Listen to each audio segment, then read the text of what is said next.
Join me right now is heavyweight prospect Jared Vanderaa. Jared, thank you so much for the time. I see that you're still at the gym.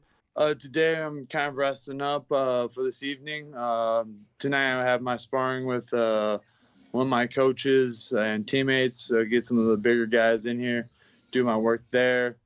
Currently I'm actually teaching class, so they know what they're supposed to be doing for the next half hour or so. So, I mean, let's hope for the best and hopefully it's not a train wreck. Yeah, definitely. Thanks, man. I appreciate that. Now, I want to start at the beginning before your first amateur fight. Where did you first step in the gym to start your career? All right, so I was 17. It was February. It was right after wrestling season. I was ranked to do masters and potentially even state, but the last month or so, I dislocated my shoulder, and it just created complications throughout the rest of. I took about a week or two off before league.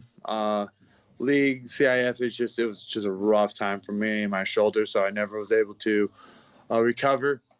And because of that, I was like, crap, I can't just use all this momentum and not do anything. So right after wrestling season, I think a week later, I came into some money. I was like, all right, you know what? I'm gonna just put this down on MMA, see how that works out. I put like $200-300 down, and yeah, they're like, oh shit, we got a heavyweight now. I was 215 at the time, so they're like, oh, a light heavyweight. I was 17, so they're like, yo, we big as shit. uh, who were some of the people that actually kind of pushed you into it? You know what I mean? Was there like a mentor that you had at the start? Not really. I was like, one of the guys were like, hey, I know you wrestle. I know you like fighting. Hey, there's a new gym opening up in town. Check it out. And I'm like, all right, fucking cool. Because, I mean, I live in Hemet. Hemet's a very small, 10, 15 years ago, it was very, senior citizen prone. We had a lot of senior citizens. So there was really not a lot to do. But I knew Temecula wasn't too far away. We had, at the time, Team Quest, and this is when they were a powerhouse, too. Like, you're just like, oh, shit, Dan, you got Christoph, you had Sokoju, you had just, a shit ton of guys there just raining down supreme. You're like, oh, okay. So, and then I went to this one, and I was like, that's a little hole in the wall. And then I come to find out all the coaches were actually members of Team Quest at the time. So I was like, oh, shit, all right, this is cool. And yeah, eventually, that gym eventually became a Team Quest, and now I own it. All right, that's Yeah, that's a cool story, man. I like that. yeah. There's a lot of twists and turns there, but that was a Yeah. quick summary. Now, yeah. So I guess in Hemet there are not many sparring partners for you, right? There's not any partners really in the IE area because I live in Southern California, so San Diego's roughly an hour and a half, 2 hours away, and that's a fucking drive. Vegas is sometimes closer than LA.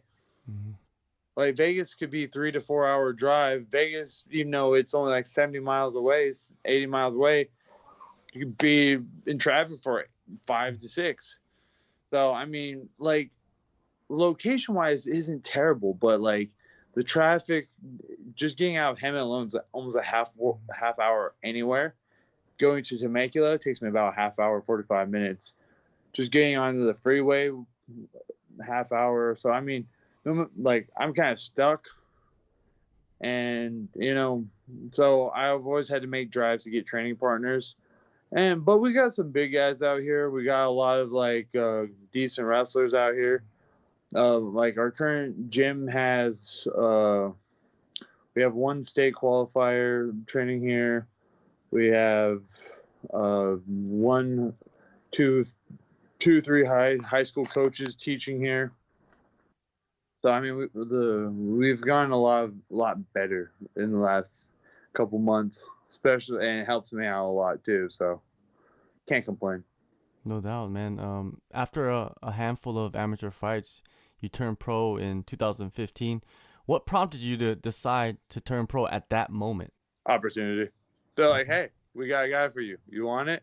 Pro? I'm like, yeah, sure, why not? I was so I had a bumpy, especially early on, a bumpy start to my MMA career. I went like 1-4 or some shit like that. It was horrible. A lot of it had to do with mental process. I would psych myself out a lot. I remember one fight I got upset because they didn't play the right song. I was like, oh no, they didn't play my song, and it like allowed that to mentally fuck me up. And I was like, oh no, and I get in the cage and I was finished in like fucking 10 seconds. It seemed like like I threw an inside leg kick, he double legged me and fucking rear naked choked me. And like it wasn't 10 seconds, but it might as well have been. It was just disappointing, disgraceful to be honest with you. Um, then I went to Vegas. I started turning things around, and when I was training there, I started getting opportunities with King of the Cage doing some amateur stuff, and I did their amateur like $1 million thing. My opponent, who actually won it because I guess it was more of a popularity contest than winning the fight. My opponent got a contract. I won the fight though. So like after like a month or so, I was looking for another amateur fight and I couldn't find it. And then when I was like at this point, like I actually increased my record. I was actually on more of a winning streak. I had strung up like I went from like 1-4 or 1-5, like it was horrible, to like 8-2 or something like that. Like I strung in a lot of those stringing fights together. I turned the shit around, and they're like, "Hey, you dominated that one guy. He's a monster. He was ranked in California. You kicked his ass. You don't have a lot of places to go from here."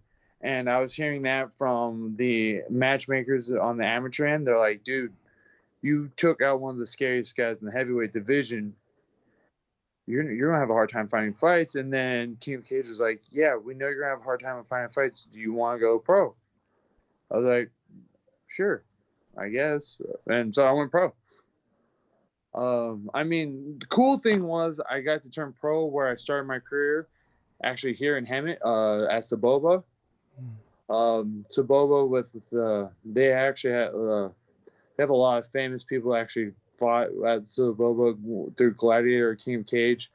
A few of the names is like Rampage Jackson, Faber. They all came from here. So I mean, like there's some history in this town with main fighters. So I'm not disappointed to say that I got my start here.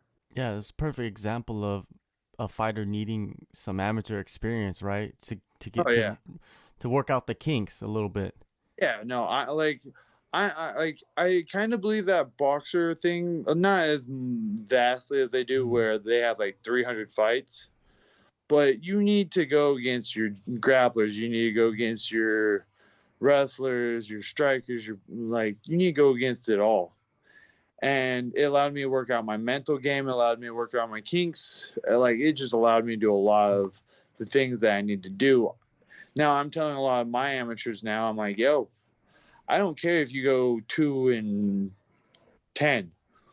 Let's get those kinks worked out, and then we can start addressing all your issues.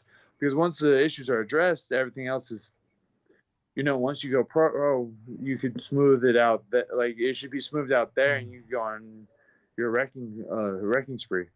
Yeah, definitely. Well, yourself, man, 14 total professional fights, multiple titles, high percentage finishing rate. So it all worked out for you. Now you're going into this Contender Series fight on November 4th.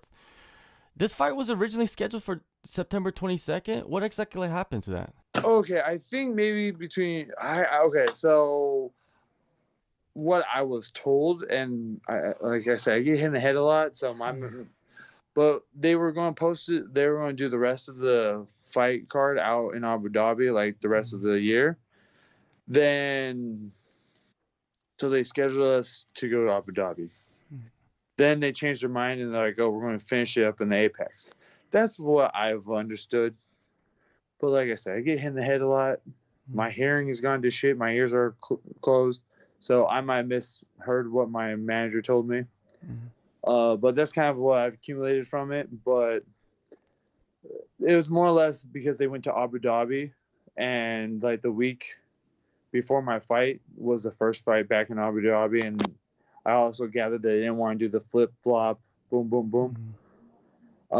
Yeah, that one kind of sucked though, because it was already like a 10-week camp, and they're like, "Yo, I know it's a 10-week camp, but you know what's better than a 10-week camp? 10-week camp." I was just like, "Oh God."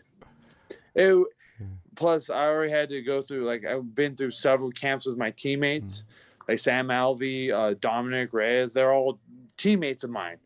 And they all had camps. Thank God Dominic's overlapped with mine. He actually fought the weekend I was supposed to fight. So it worked out perfectly. But at the same time, I was just like, oh, okay, you get to win money, and I have to wait another 8 weeks to get some.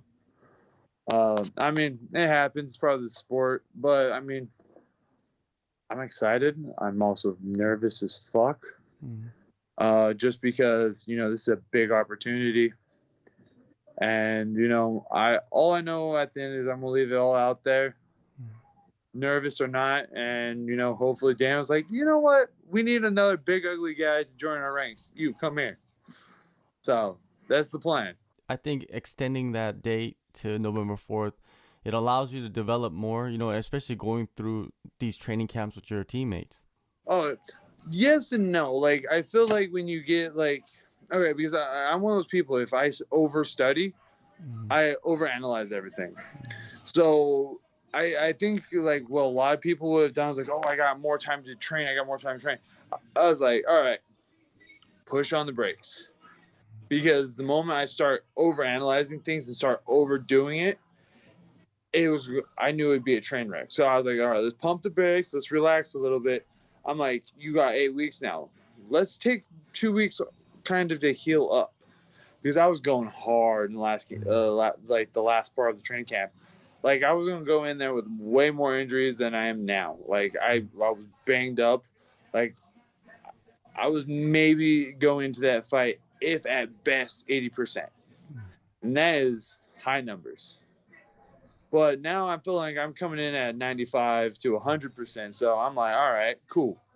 I'm like, maybe it's not where I wanted to be, like, in some regards, but at the same time, health-wise and, you know, mentally, I was like, you know what, I'm better now than I was 8 weeks ago. So it was one of those weird give and take things for me where it's like I knew where I had to, like, take my foot off the pedal, ease up, and just remain being sharp.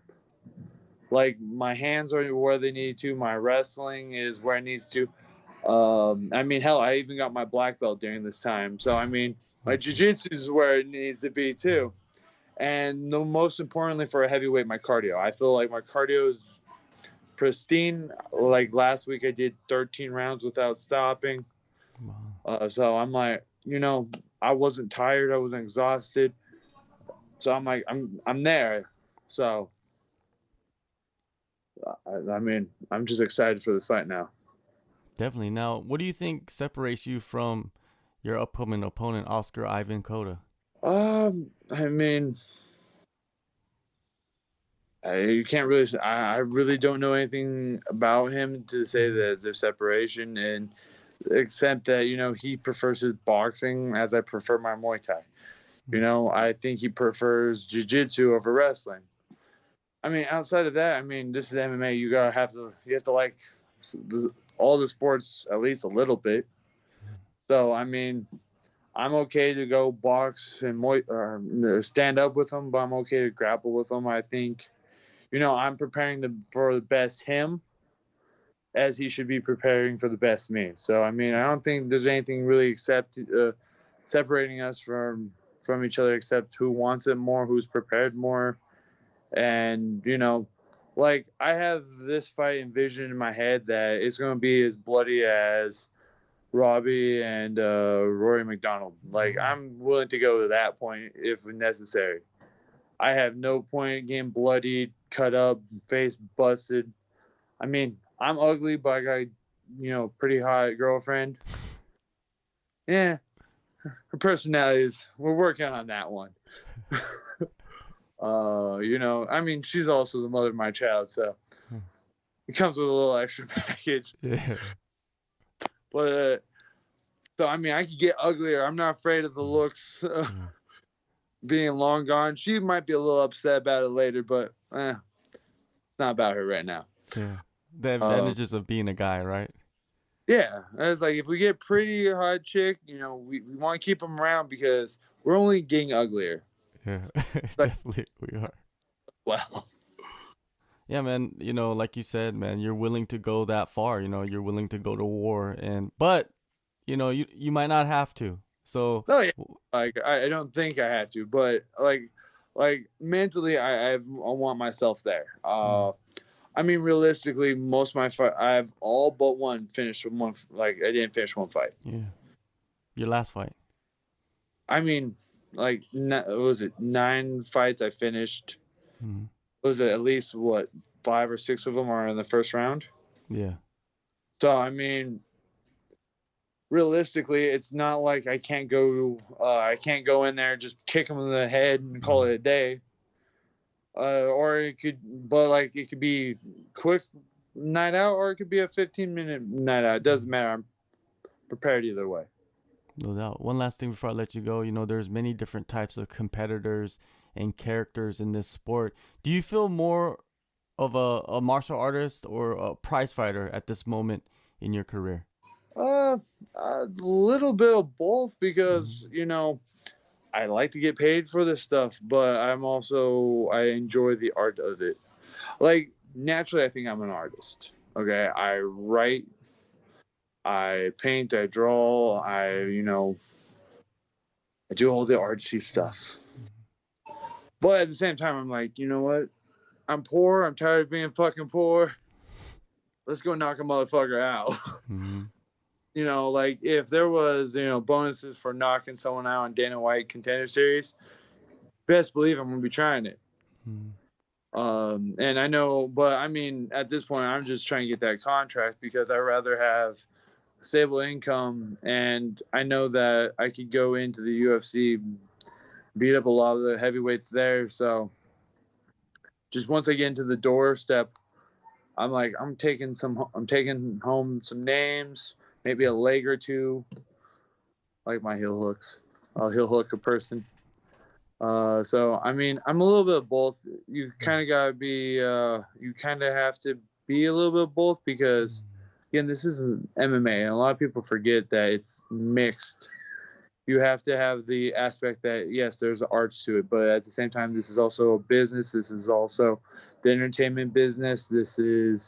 You got to mix up a lot of the personalities of both and try to be something that people could relate to, but something that's, not completely out of the ordinary.